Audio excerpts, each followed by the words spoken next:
Hello, this is Mugwort. Welcome to round 4 of the candidate stage of the Crazyhouse World Championship 2020. And my opponent is Jasugi99, the favorite, the top seed. And this is going to be a 10-game match of 3+2. I have the black pieces in the first round. So this is going to be my toughest challenge yet. The week before I was leading Chicken Crossroad 4-2 and then ended up losing 6 games to 4. And he ended up switching from E4 to D4 partway through the match. So Jasugi has started out with D4. I think already this is a slight inaccuracy, playing bishop at F5. Looks okay to double up the bishops on C8 and F5. I think knight b4, going for all 4 bishops, was actually a little bit more accurate. And just leaving the bishop off board until a little bit later. So it looks like that knight on e2 is headed for f4, and one of his main plans is to target the pawn on d5. So I should be defending this as early as possible with c6 before he starts with tricks such as knight takes d5, and then it's going to be a knight at c7 check if he has too many knights on d5. So c6 is the right move here before he has a chance to play knight f4.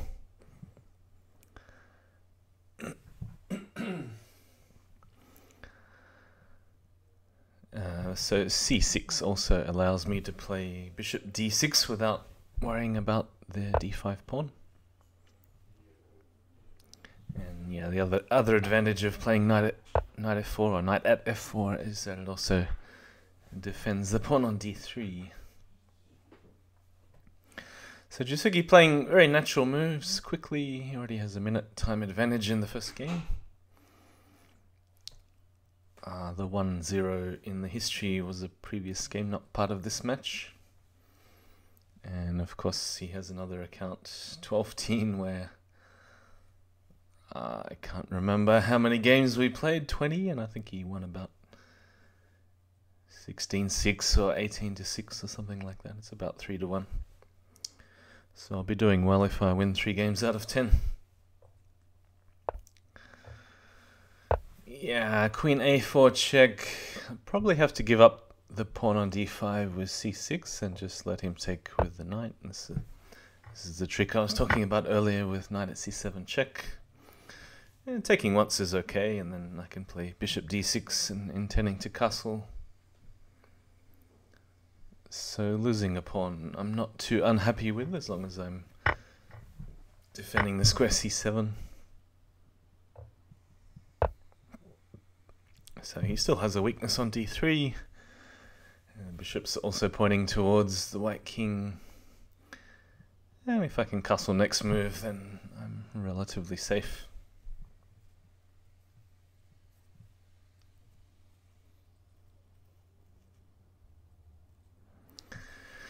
So I'm expecting some sort of disruptive move to challenge these 3 bishops in defense, because if I get set up with castles and rook e8 and then of course the knight on d5 is hanging, the pawn on d3 is unprotected, I think black is very comfortable. So a knight sack on f6. Probably I should take it back with the queen and then just be prepared to move the queen out of the way, or even queen g5 to follow up. Yeah, probably pawn takes is not the best. Although still, if I have a chance to castle, then this will be okay. But he probably should put something on g7 immediately.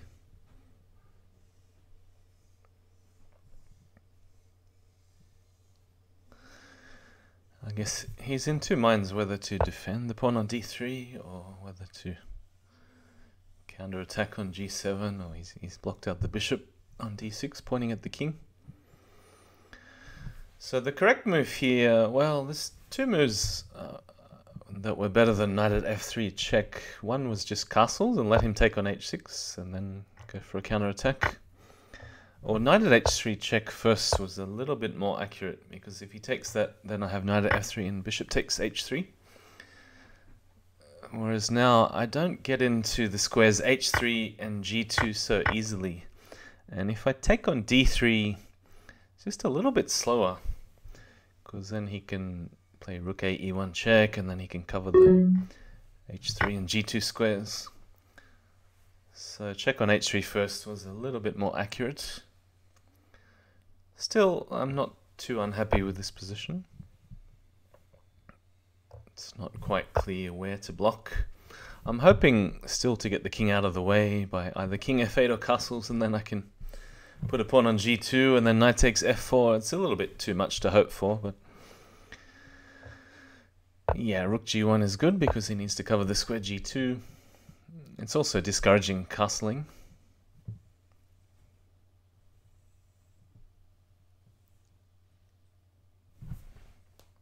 So intending just to play pawn at g2, pick up the rook, and then try to block out the e-file and threaten to go knight takes f4.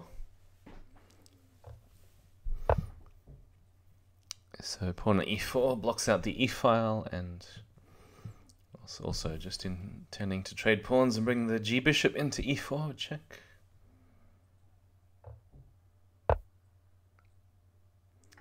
Yeah, it's a little bit unclear which pawn I should be taking first. But I really want to get in the move knight takes f4 if I can. So here we go. Idea to play pawn at g2. Now, if Jasugi can hold a rook and a knight, then he can counterattack. So pawn at g2 by itself is not really a threat, as long as the counterattack is fast. I'm actually hoping for knight at g7 and then king f8. So this move queen b4 is very clever because it cuts off the squares f8 and e7 for the king. And I really should be putting the knight on a square like d6 to block out the queen. Whereas putting it on d5 doesn't help at all. Yeah, the move I missed is queen takes b7 check. And then knight at c5 is too strong. Yeah, so it doesn't matter how I block. Knight at c5 is going to be too strong. You'll just trade queens and put the queen back on d7. Yeah, I was already lost. So nice subtle move, queen b4. Had some chances to improve earlier, but it's a little bit hard to say after I missed the knight at h3 check exactly if I had any great improvements. I mean, it felt like I could pressure the light squares on h3 and f3 and g2 a little bit better, but it was not so clear. Yeah, so I've rushed this opening, just assuming we're going into one of the lines from the match against Chicken Crossroad from the previous week. Although I did win a game early with queen at a4 check, it's actually not the greatest opening after queen at d7. And it's a lot better to go knight f3 before trading queens. It doesn't seem good to allow pawn at g4 and then knight e5 and knight takes d4. But if I trade queens before knight e5 and then he'll go bishop takes e6, knight e5, knight takes d4, it's a lot better to go queen at a4 check with a knight on e5 because the knight is stopping the black queen blocking on d7. But this is much worse going a takes b7 now than just the old line against Chicken with queen at a4 check and queen at d7, because I'm allowing this intermediate knight takes c2 check. I didn't think it was a problem at first, but I really underestimated the follow-up with rook d8 chair, king takes c2, and queen at f5 check. So perhaps after the queen trade it was best just to play bishop b5 and not allow knight takes d4 in the first place. Yeah, so this is a really strong move, queen at f5 check. So I can block with the knight to cover f2, but then there's going to be a pawn at c4. And the pawn is even protected, so there's no tricks like queen at c6 check, picking up the pawn. Blocking out the d-file by forcing a blocker on d7 really doesn't help, because he's going to end up taking on d3 anyway. So I decided to block with a pawn on d3, and allow queen takes f2 check, and then start thinking. But already this is a very difficult position to defend.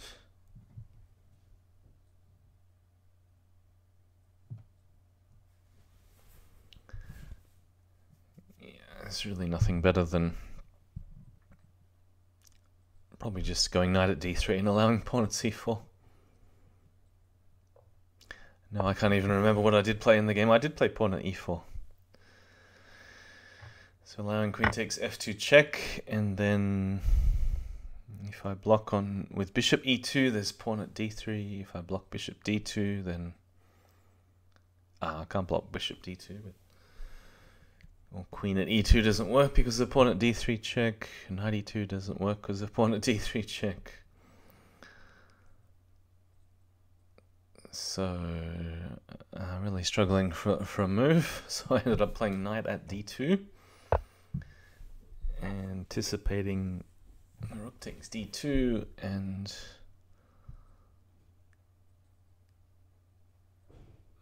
knight at d4, perhaps.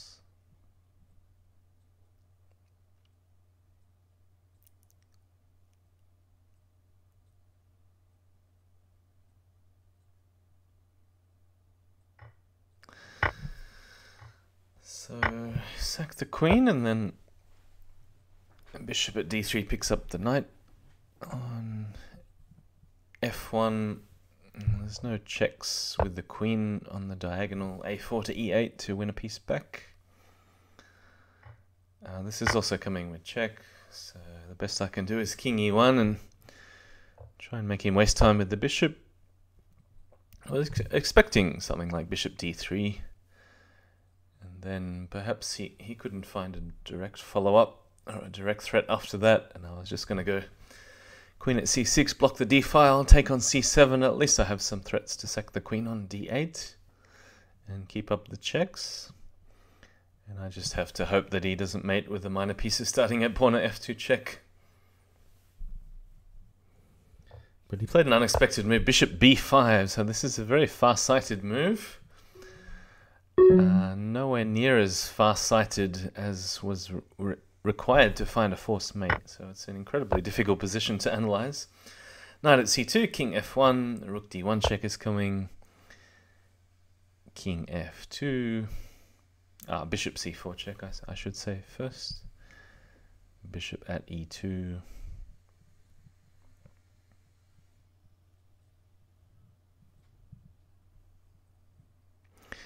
so this is the whole point of the bishop b5. So he can, well, hopefully find a way to take back the knight on b5, but he has to do something about the bishop on e2 first. So incredibly difficult position to understand. Katask actually made a study on this game. So knight takes e4, king f3, and apparently the winning move discovered after the game is knight e1 check, allowing king takes e4. And then there's some ridiculous sequence with the king and ending up on a8. I can't even remember how it crosses the d-file.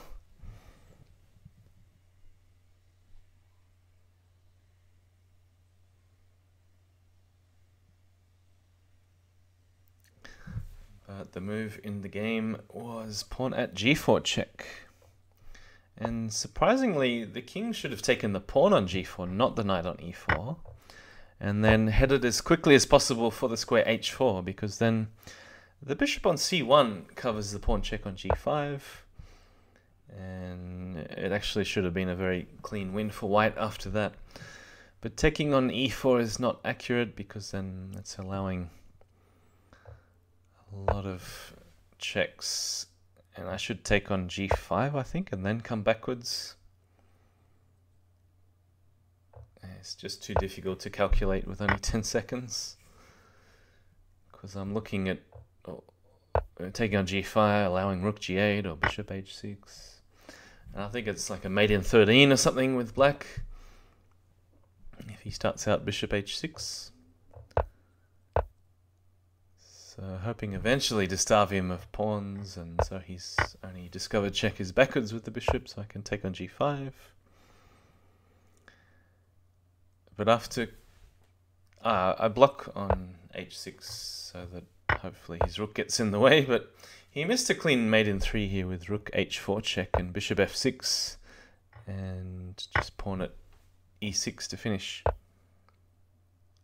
So now the best move was king h4, and then if he wants to keep checking with pawn at g5, he actually is losing pawns.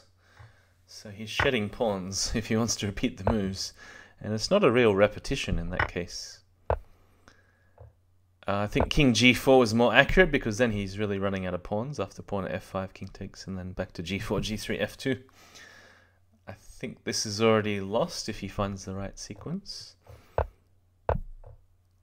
So I thought I'd be safe back on g3, but then I realized king f2, he's got pawn at e3, so I have to come up. But then bishop e6, yeah, I have to come back to f3, but I think it's still winning for black anyway. Even if I didn't fall into mate in 1 with king f3 and pawn at g4 and then king f2. No, it's too complicated. I can't work it out. You have to look at the game in detail. But yeah, I had some chances with that king walking to survive and to starve him of pawns. And the easiest way was to take the pawn on g4 when it was first offered, and then head directly to h4.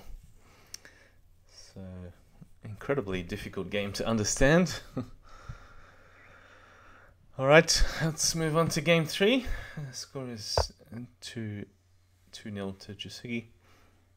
So we have a similar opening again. And I notice he likes to play bishop g5 as early as possible. So I'm going for a symmetrical position. But this bishop g4 really doesn't work very well if I'm intending to play h6 and g5. So I'm trying different setups with the black pieces. So I think h6 is okay. Apparently Katas says e6 is the best move after h6, bishop h4, and to go for a symmetrical position with bishop b5 and bishop b4.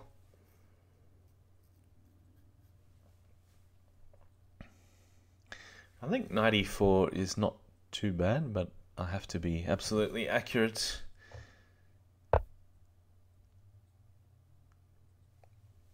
And he probably should take and not even allow knight takes c3. I think in the game he played bishop e2, if I'm remembering correctly. So the voice recording is done about 2 weeks after the match, because I need a good chunk of time to record the match.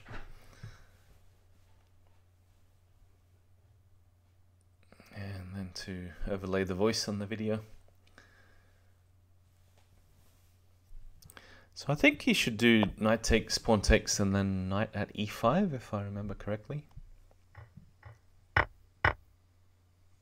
This is actually okay for black.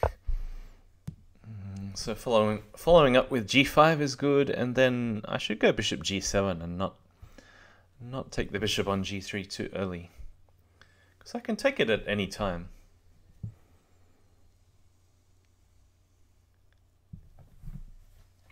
Right, it's not so clear where the bishop belongs. So on c4 or g6 or f5 or e4, for example, they're all options.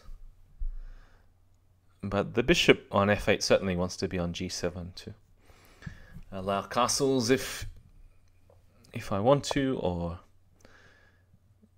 just to give the king a little bit more room if there's a sudden attack on the light squares like f7. So I shouldn't rush into this capture on g3. I should play bishop g7. It's a little bit more flexible. I wanted to put the bishop on c4 and trade on e2, and then try and lure one of the heavy pieces in into a pin and then keep pressuring via bishop at e4. It's a good idea. I mean, it didn't turn out too bad.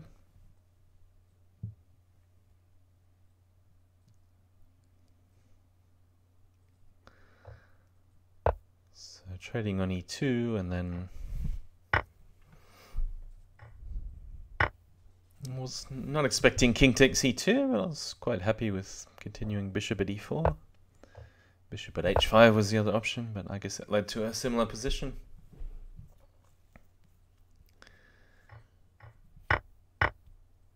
The computer move there is bishop from g4 back to c8. I'm not sure if anyone would actually play a move like that.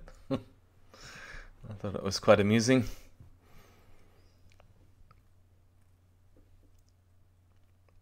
Now the option is to either sack the bishop and put the pawn back, or retreat with bishop g6.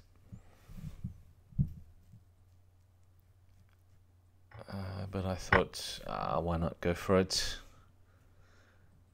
So it's either pawn to g4 or harass the queen with knight at e4 first.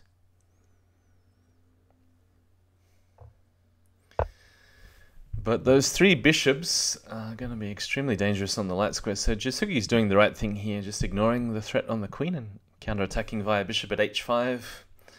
It is a deadly threat. Oh, sacking on, not only sacking on f7, but he can even ignore the threat on the queen even after knight takes queen, and then go bishop at e6. So this is the hidden threat. So to play bishop at h5 and then follow up with bishop at e6, and then it's just impossible to cover everything. f7 and d7 at the same time. So yeah, this is a real sharp, pointy move. I don't really have a good defense against the threat of bishop at e6. I just have to hope Jasugi doesn't play it. Yeah, I really don't have a defense, so I just have to take the queen and hope for the best. Yeah, bishop at e6 is absolutely crushing me.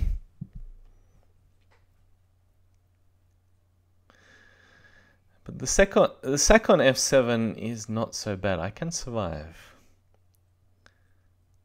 And it's a funny sort of position where the more squares for the king, the better. Whereas normally you'd like lots of pieces protecting your king, because there are so many squares to run away to, like g7 and g8 and h7 potentially. Actually not so easy for white to cover all these squares with the minor pieces. So black is surviving, even after knight at e5 check. So king g7 I think is accurate.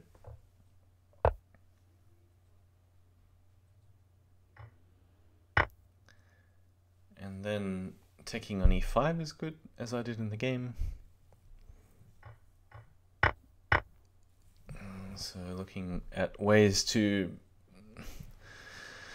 penetrate squares like f3 and d3. Also cover knight at e6 check, picking up the queen. So I think this is a good all-purpose move. If knight at h5, I can always run over to h7. But the main threat is just pawn at d3 check, so he's going to cover this. You're running dangerously low on time. Pawn at d3. And I think pawn at e4 is good, and just taking on d3 twice. Pawn at e4 check is good. And yeah, probably drop the queen first, because if I drop the pawn first, he's going to go to f1 and then no more checks. I think dropping the queen is good. And then the difficult move here was to switch to attack, from attack to defense. And the best move is actually hard to see, queen to e8. So avoiding the fork and also just defending some key squares around the king like f7 and g6 and making it harder to get in. But now white does have a forced mate. So I was only in attack mode, and yeah, it's going to be mate in a few after king e8 and bishop at f7 and mate in 2 after that. So very difficult to find the precise moment when I should yeah, stop the checking sequences and stop the threats and just switch to defense with queen e8. But very interesting game. He missed an absolute kill shot with bishop at e6 earlier. So this is a much better move order, and in fact I shouldn't have played such automatic moves in game 2. And as I realized against Chicken, this is a much better move order to avoid d4. Although, if I play d4 before the queen trade, as I said before, allowing pawn at g4 is actually okay. But I think this is even better to swap queens and go pawn at a6, queen at b7, and black has to give up a piece.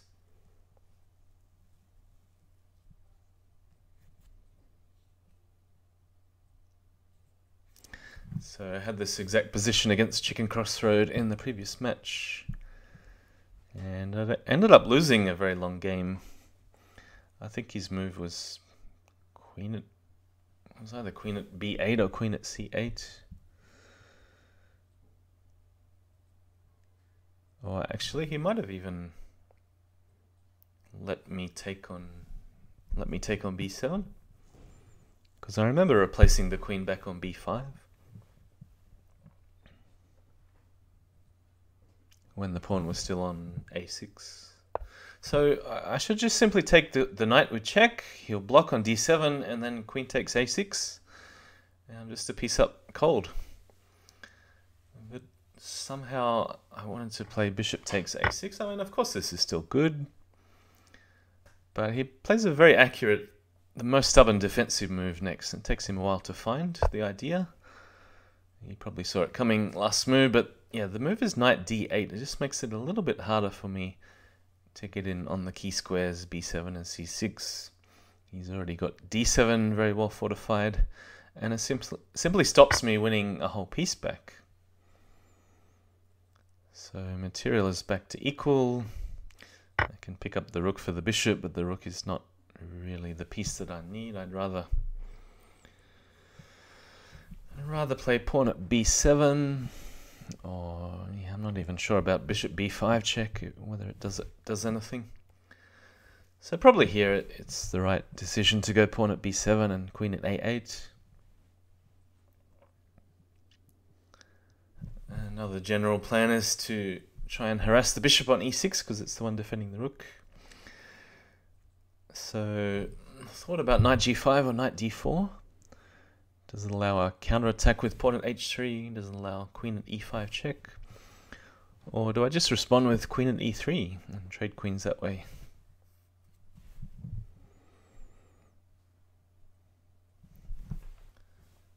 So perhaps knight d4 is okay after all.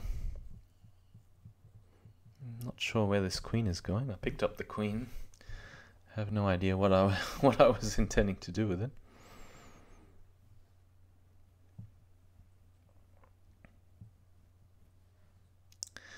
Yeah, I just wanted to make sure there was no counterattack via pawn at h3. So I wanted to make sure that every move carried a threat.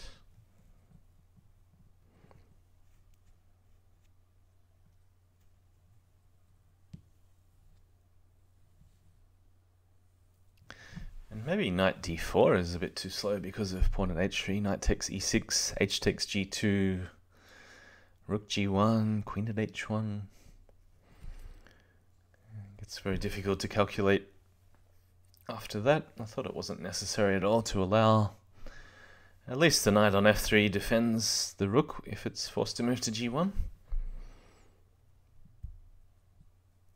It's a very unusual position that neither side's opened up the other bishop, like by playing d4 or moving the e-pawn, for example.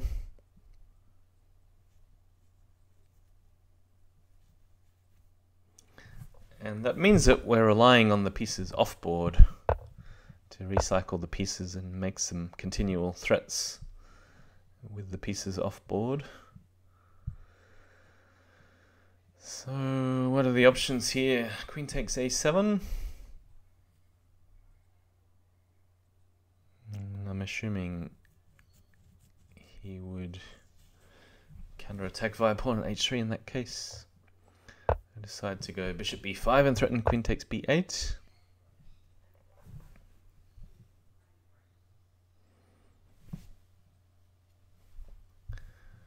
And didn't see anything better here than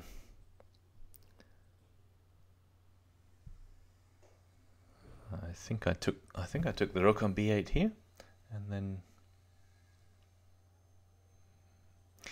yeah, I decided not to go queen takes a7 because it just leaves the pawn on b7 hanging, and then he can defend the 7th and the 8th rank.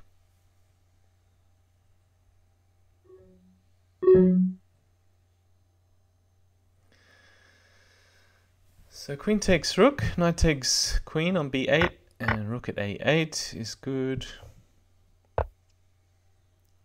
So threatening to take both knights and then promote, so he really has to attack the pawn on b7.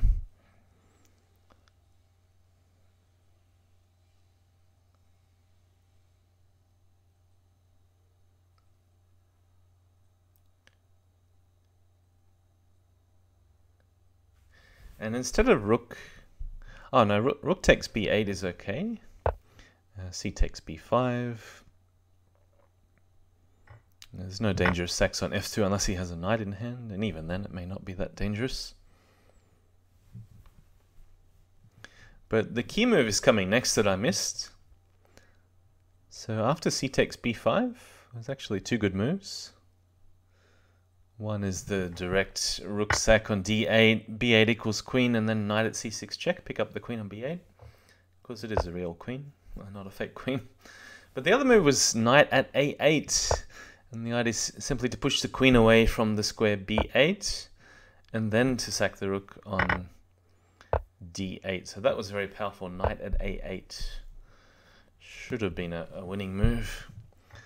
I'm going for the queen, but he is picking up a lot of material back, and I just did not see a good way to follow up. He's holding on to all the key squares, including the promotion on b8. He's just defending everything. And now defending the knights. I need a pawn for a7, but not the best way to open up the king's escape route via f7 and g8. And yeah, the counterattack is too strong. I don't think there's any way for me to hold. I just don't have enough moves to take the knight and b8 and then follow up with checks. So he's sacking the queen. He's got knight takes c3 to follow up. Bishop at a3. Rook e2 check. Pawn at b4 and bishop c4 to mate. So very nicely done with the counterattack. And I think I'm 2 moves short in doing anything with the pawns on a7 and b7. So yeah, I missed my chance earlier to cause him some serious worries with knight at a8 at the right time. So for love, what can I do this time? I'm looking at ways to vary the move order in the opening so we don't repeat the same downhill slide. Yeah, and like I said before, h6 and g5 too early really does not go well with bishop g4, as we're about to find out in this game. So bishop e2 and knight e5 is the right idea, and rather those bishops on the board, so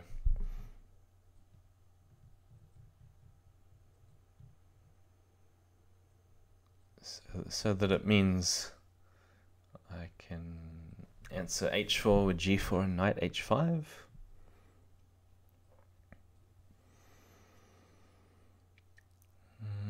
But this, yeah, and leave the bishop on c8 to protect the pawn on g4. But yeah, this move order is not very good, because it's the right time for white to play h4. And there's probably nothing better than just taking. G takes h4, rook takes, perhaps just replace the pawn on g5. Yeah, I don't think I should be trading on f3, which is what happened in the game. But of course I can see not just the attack on g5, but there's also knight e5 coming, trading bishops.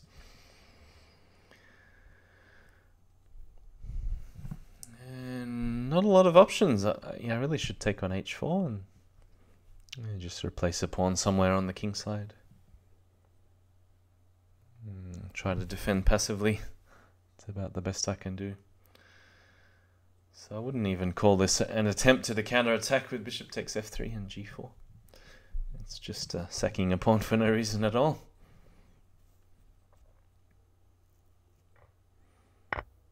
Now I was hoping something like knight h5 would work, but he would just ignore everything and take on g5, take on h6. Trying to keep the position closed and hope to counter-attack the queen via knight at f6, but no, he's just in time to sack the queen on g6. I'm thinking of positions where I have more options here. So there are some positions where the bishop on g3 is already traded, and knight at f6 actually comes with a real threat, or knight at e5 even comes with a real threat. Yeah, but here I'm just a pawn down, and I don't want to retreat the bishop and allow knight at h5. But yeah, he's already seen this coming, and bishop at e6. So knight at f4 is just absolutely killing. There's no defense on knight takes g6 check. It's already resignable.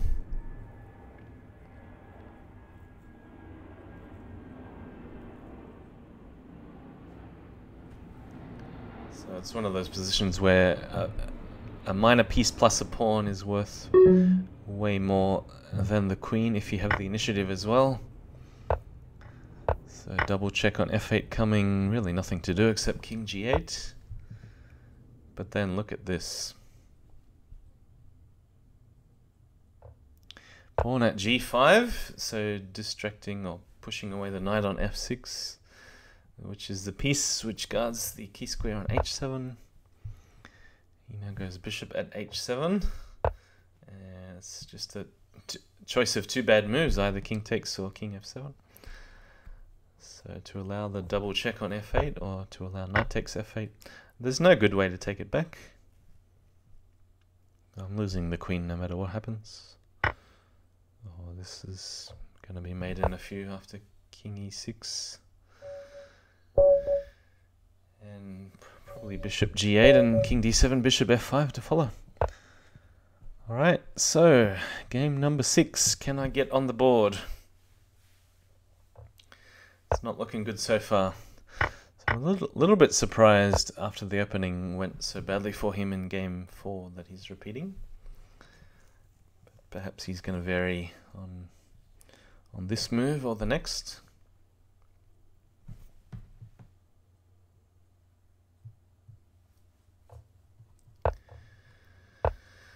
So same again so far, but this time a new move, queen g6. I'm not sure if, well, I'm sure it has been played before, but certainly only a handful of times if so.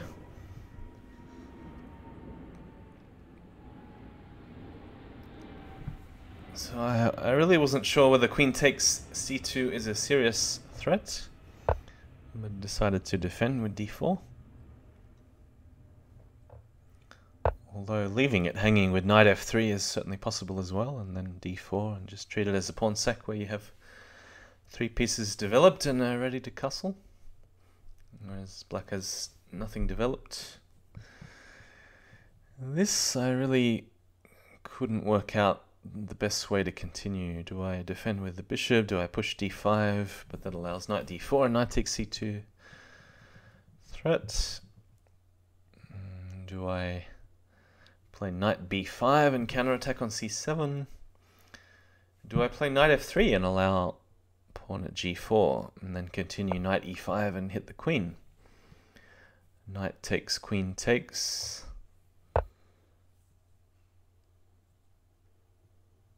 Yeah, I couldn't quite work that out. I think whatever I said last was the best option with knight f3 and knight e5 and trade the knights. Because then I can put the knight back on b5 with threats of taking on c7. And if I have both the knight and the queen hitting c7, he doesn't have the defense of king d8, because I can take straight away with the queen.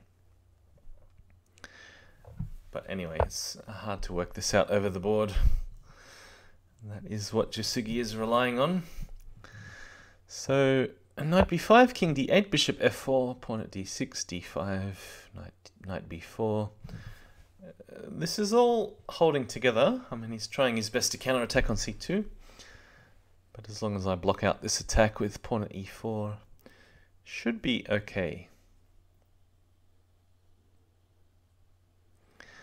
Looking at opportunities to castle queenside, but then, of course, I would be allowing knight takes a2, and maybe that's a bit too much to give away. So pawn at e4, blocking out the long diagonal. Knight f6. It seems like he's only threatening knight takes e4 or queen takes e4.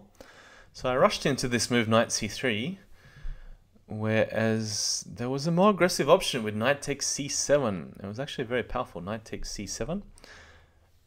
And I did actually see this after I moved knight c3. And the whole idea is based on king takes and queen c4 check, that there's no good way to block or defend, because he doesn't have a pawn for c5 at that stage. So I would be winning the piece back directly with the king still exposed.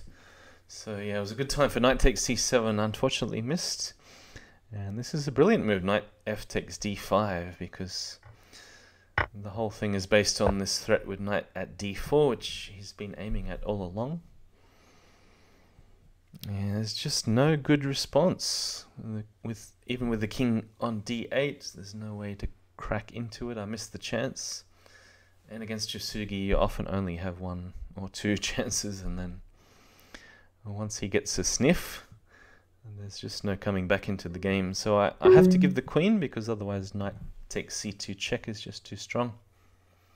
I'm losing way too much material with no counterattack, so I have to give the queen back with rook c1. Knight takes, defends the bishop, defends the rook. But there is a gaping hole on b2 that he can just pick off. So I have to use those three knights to counterattack somehow, hopefully gain tempo on the queen. So knight at f4. I was actually expecting queen g takes c2. And then rook takes, queen takes c2. Maybe he was trying to work out knight at e6 check in response, but I didn't really see how it was going anyway. So knight at c3 missed. It would have been a good queen fork, knight at c3.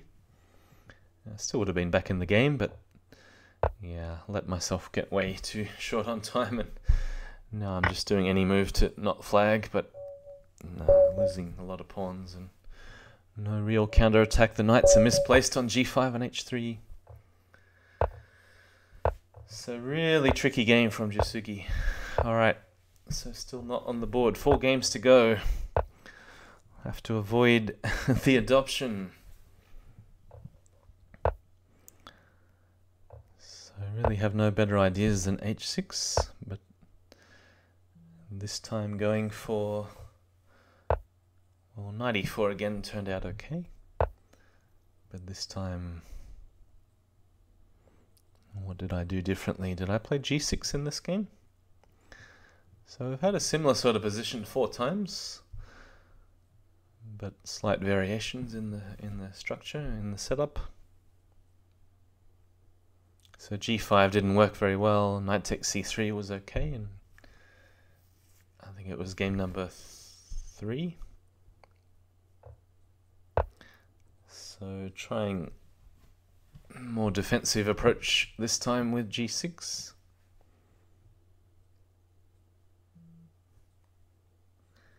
And if nothing special happens, just intending to go bishop g7 and castles. So I thought he would do something to disrupt me with either knight e4 or knight e5. Trade the light square bishops. He's hoping to sack on f7 before I have time to castle. Or take on c6 and then replace the knight back on e5.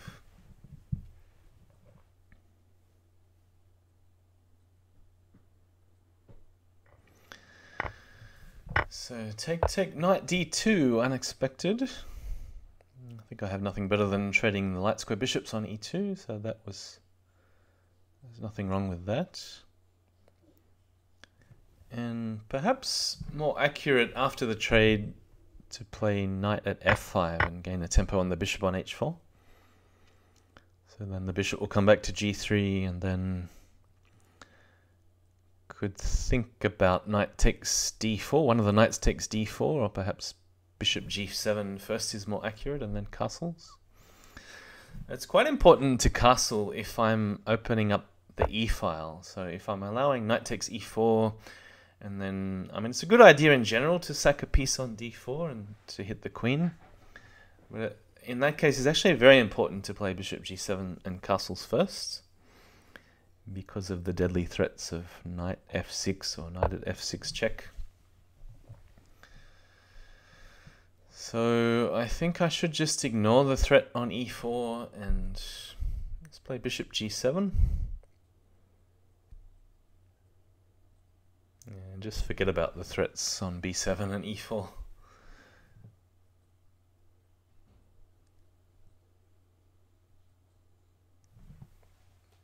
So the counter-attack will come eventually with a sack on d4, but it really is vital to castle early if I'm going for that sack. Because if I allow knight takes e4, and well, I've already said if I'm the one who's opening up the e-file with the queen on e2 bearing down against my king, the timing is essential to get right. So castles is really the only move here to stay in the game. But no, I'm too trigger happy. I want to sack a piece on d4. It's really bad timing. So I'm trying to calculate my way through this murky swamp. Knight takes d4. I almost played it, but no, it does fail to pawn at g7. And I cannot play rook g8, of course, because of the mate threat. Knight f6, checkmate. So would have to defend with, well, either king d7 or knight takes e2, gh8, check, some blocker on f8. But I'm so far away from a counterattack with the knight sitting next to the king on e2. And the promoted queen staring at my king on e8. No, I mean, I couldn't bring myself to play knight takes d4. It was actually horrible. So, yep, castles was the best move as played in the game, but much better a move earlier before the sack on d4. In that case, I would have only been a pawn down with some potential counterattacks. In this case, giving him time to castle, and now effectively he's just a pawn up for nothing after fe3, with no real counterattack. Sack on d4 would just be useless in this position. A minute down on the clock, down to the last 15 seconds. He's defended all the threats. This is very desperate. So what was the last chance here? I was hoping to get in some sort of queen takes d4, knight e2 check, but even then there's a threat of knight at f6 check. So there's really not much hope for a counterattack.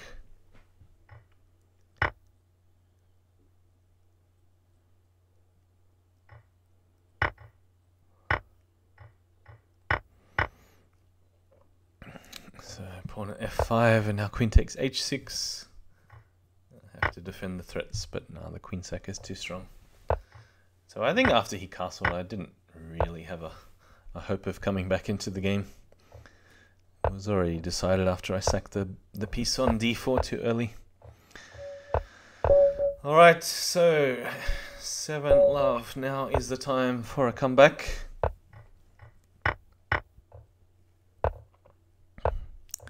Queen e2, queen g6. We've had this before. And how did it go last time? d4, knight c6. I'm somehow afraid to play knight f3 and knight e5, although I should not be afraid.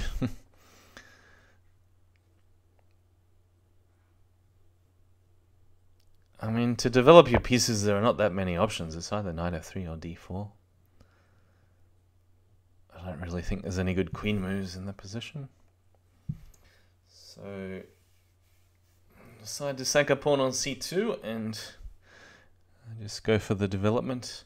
I think this is actually a good strategy against Jasugi, because we saw in the previous game how much he could do with those pieces. The knight on c6, the queen on g6, it was quite incredible.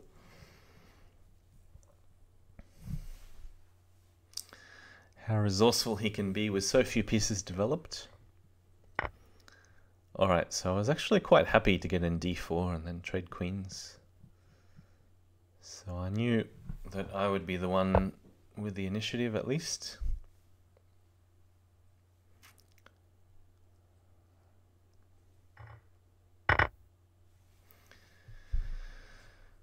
So, no direct threats, but I can just go ahead and develop the bishop or pawn at e5, waiting for knight g4. Then it's a good time to castle with the c8, h3 diagonal blocked. Alright, so very happy with the outcome of this opening. Still ideas to play knight b5 and try and force king d8. So you notice those two pawns in hand cannot possibly defend against the threat of knight b5 and knight c7. So especially works well if he plays a move like knight c6 on the next move.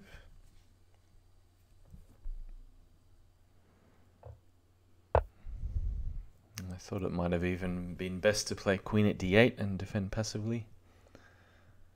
So knight b5 is good here, or I think the move I did in the game was bishop f4, which is also perfectly reasonable. But yeah, knight b5, most accurate to play straight away.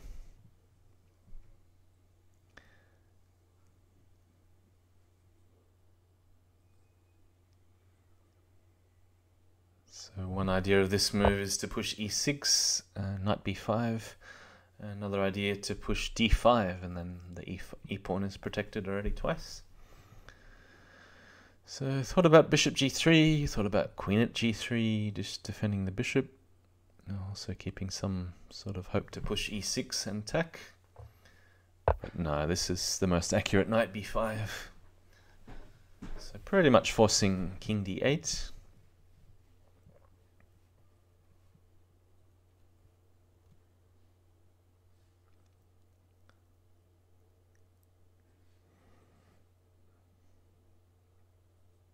Or did he play queen takes f4 in the game? No, I can't quite remember. Oh no, king d8.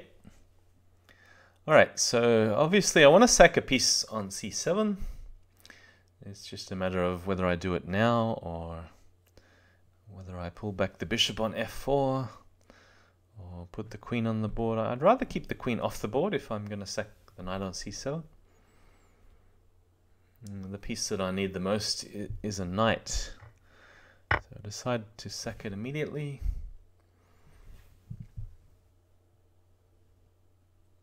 And possibly follow up with d5 and go for the knight on c6 if he went king takes c7.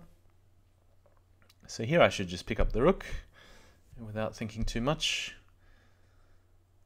because there's no real danger on h2. I have h2 covered, and he has to defend because there were threats to mate in 3 with queen at c7, queen takes c8, knight c7. This is perhaps not the most accurate move, but it's good enough. I'm intending to trade queens and then threaten knight takes f7, also threaten bishop takes g4, just clear away that piece near my king.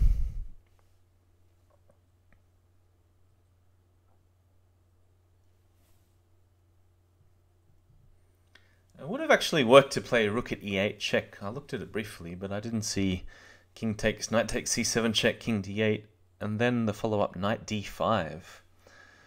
So it would have hit the queen on f4, but also threatened queen at c7 check and queen c8. So with double threats. This is still not a bad follow-up, not a bad continuation with multiple threats. Still some idea to sack the rook on e8. If I can pick up a knight on g4, then also ideas to sack the knight back on c7. So I'm assuming he's going to drop the queen in defense, or perhaps, yeah, defend with the bishop.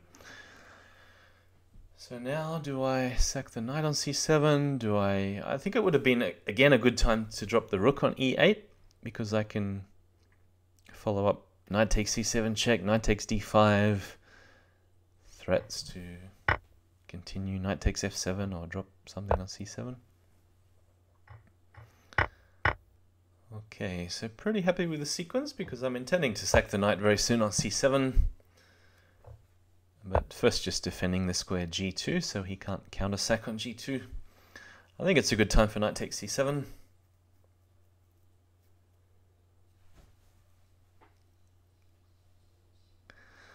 And intending just to pick up the pinned bishop with knight takes d5 if he doesn't defend.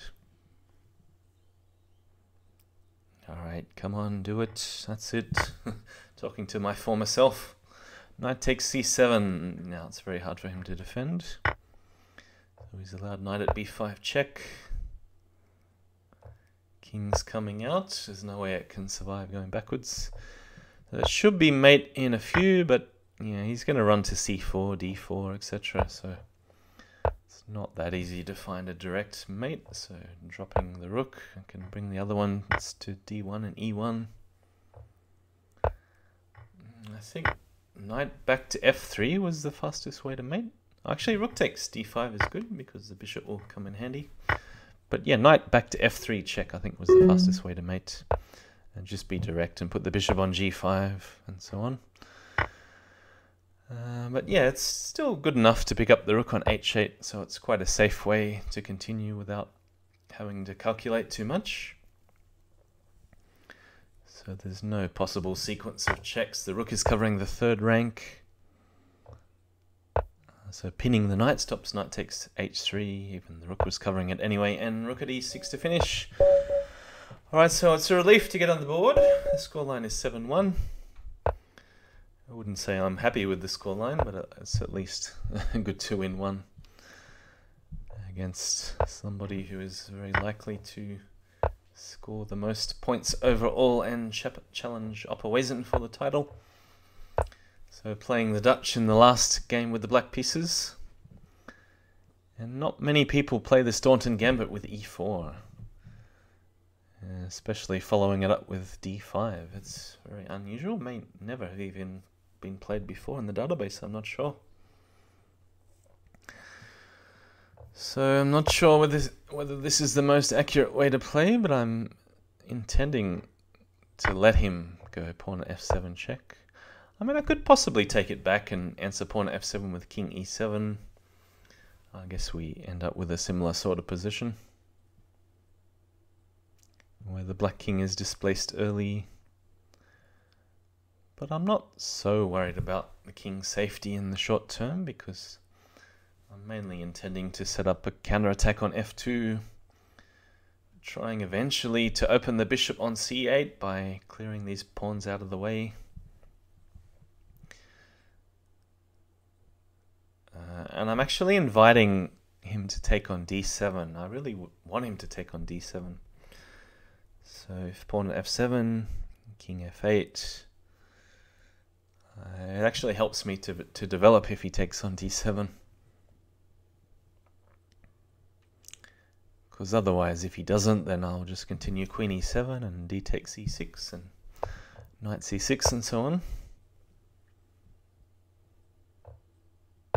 So he can't just sit there and do nothing, he has to be active. Otherwise, queen e7, I get all the material back.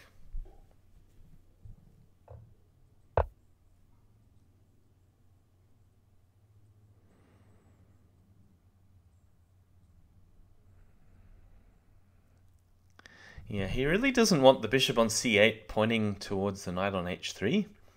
So if I have time to take d takes e6 and then push e5, well, because he doesn't have any pieces in hand, even possible idea to play d6 or d5 and then bishop takes e6. So this is a very accurate move, bishop g5, because it's now making me worry about the safety of the pawn on e4, and it's discouraging playing d5 because then the knight on f6 is of course pinned and not really defending the pawn on d5. And I wanted to break this pin as fast as possible, that's why I played queen takes e6. And of course d takes just runs into bishop f6, and knight takes e4 is gaining tempo on the queen. And then also the bishop is hanging on c5. Although I may have a bishop at b4 at the end. It's still a little bit unclear which piece to take on e6 with, but I decided to take with the queen, at least it defends e4 in the short term.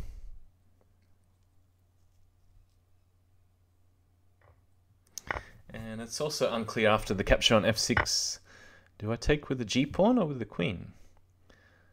And again, of course, taking with the queen allows knight takes e4, queen takes f7, knight takes c5, but then I do have a bishop at b4 check in response. So perhaps he would not even bother playing knight takes c5, but then drop the knight on g5 or e5 and harass the queen while it's on f7. I didn't like the look of that, so I ended up taking with the g-pawn. Perhaps it's not the best. But Jasugi's next move is extremely powerful, which I missed.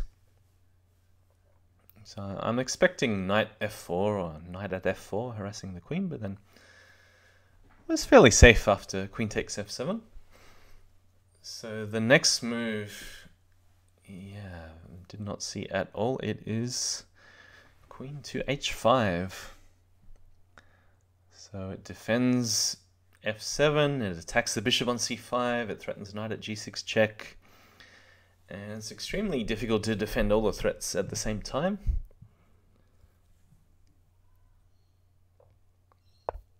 So I'm really struggling to find a good response on queen h5.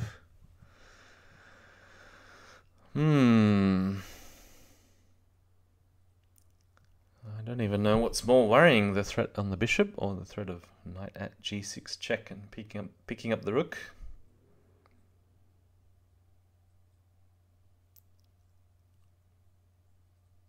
So bishop at f5 was about the only move that I could come up with. Really not sure what alternatives there were. Pawn at f5, I guess. No, still allows knight at g6 check.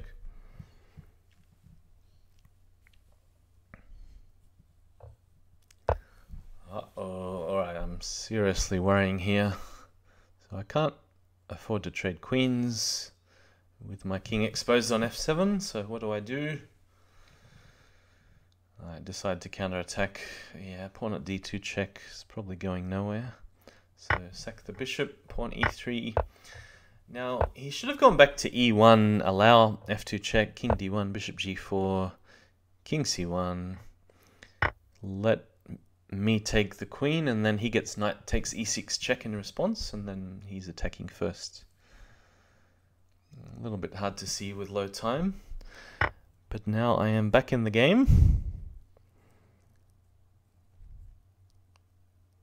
So 3 pawns in hand. The main threat is pawn at g5. And this check actually helps me defend, surprisingly enough.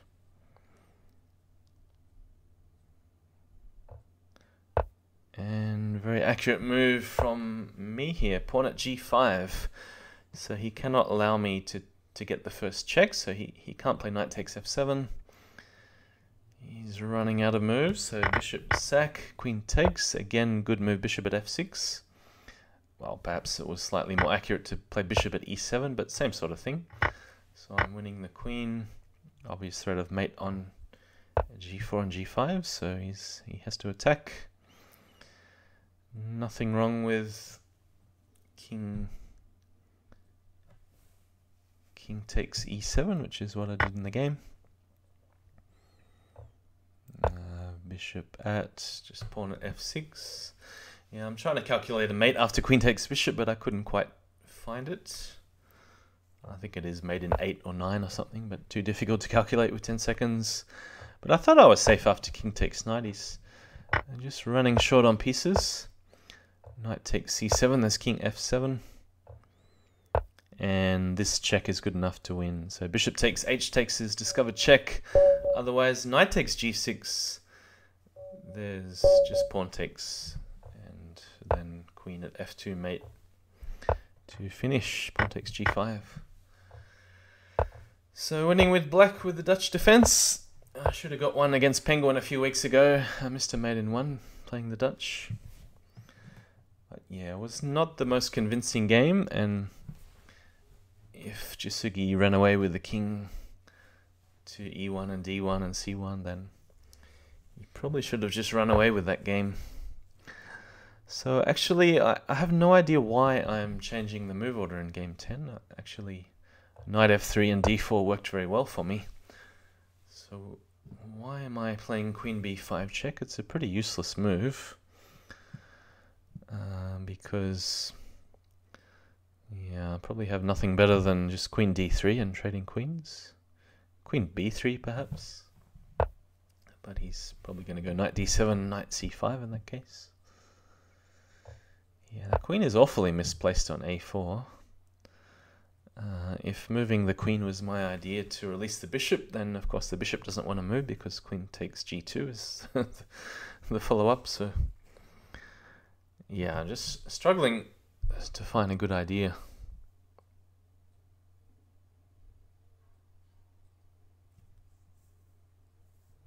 Even in hindsight, I still have no idea what I should do here. Knight f3.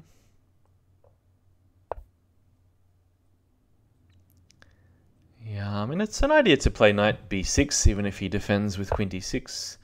It was about the best I could do here. Knight b6, a takes, queen takes a8.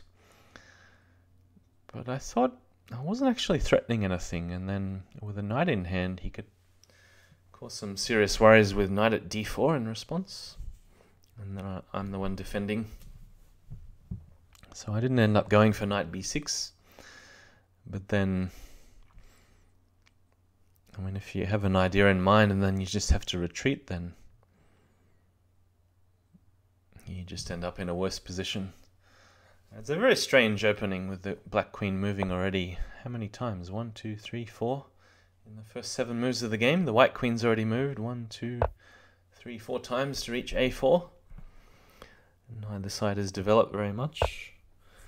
Knight c4, the queen is very safe back on c7.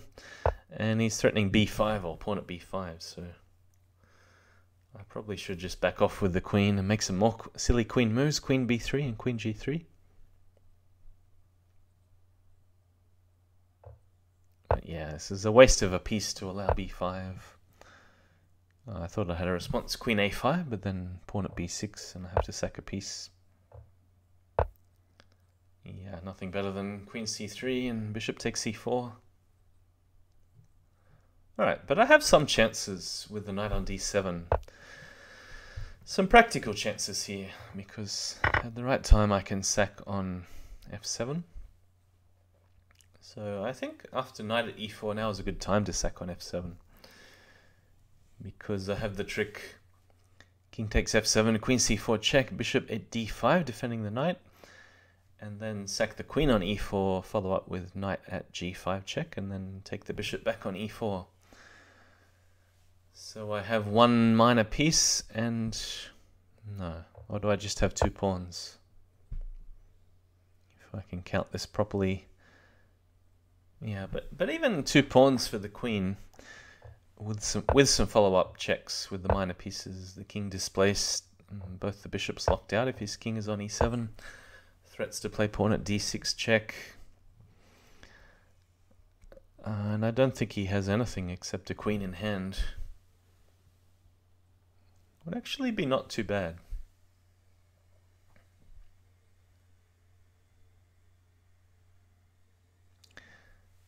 But yeah, I think it was... Yeah, it was the last chance to sack on f7 a bit earlier. now I just don't get enough for the queen. So the king is a little bit more covered compared to the previous line that I was giving with the sack on f7 and queen c4 check. Yeah, and this move just covers everything. Opens up the bishop on c8, defends the knight on e4. All I have is a few checks, but this is pretty much resignable. So even though I can castle and my king is safe in the short term, it's pretty much resignable after king takes h6. I was hoping to find some way to open up the bishop on c1 and to play h4, but nah, it's a bit too much to hope for.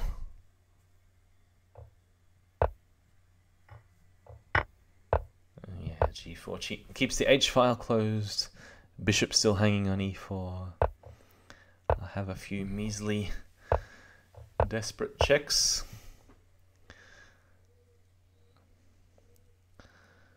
But it's a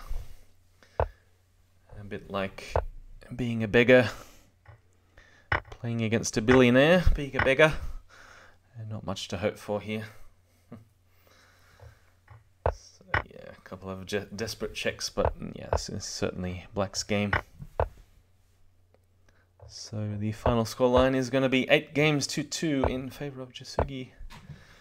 No more checks.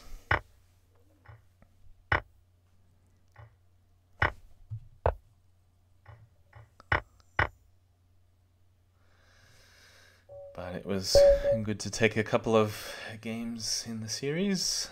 Yeah, no rematch, that's the end.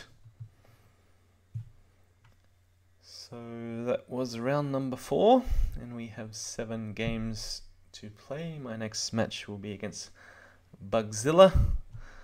So stay tuned for that one. I'll post the video soon. So thanks for watching everyone, and see you soon.